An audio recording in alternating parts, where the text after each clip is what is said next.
Ils voulaient un roi parfait, mais ont eu une révolution.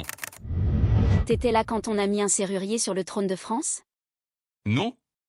Eh bien, t'es aussi préparé à régner qu'une fourchette dans une soupe.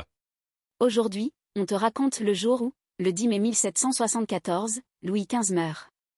Et son petit-fils de 19 ans, Louis XVI, devient roi de France. Écoute bien, petite banane. Sinon, tu vas croire qu'il a juste signé un contrat et touché ses droits d'auteur. Correction. À la mort de Louis XV, Louis XVI devient roi automatiquement par droit héréditaire, selon la loi salique. Son règne débute sans cérémonie immédiate. La France est alors en crise financière, minée par la dette, les privilèges et les inégalités. Louis XVI est discret, studieux, passionné par la science. Mais incapable de diriger. Il veut bien faire. Mais il n'arrive à rien. Il rêvait d'ouvrir des serrures. Il s'est enfermé dans l'histoire. Il tente des réformes, appelle des ministres éclairés. Mais la noblesse bloque tout. Le peuple grogne.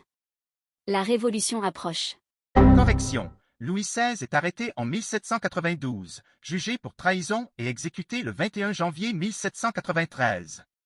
Il restera dans l'histoire comme le dernier roi de l'Ancien Régime. Et toi, tu pensais que devenir roi, c'était le rêve absolu?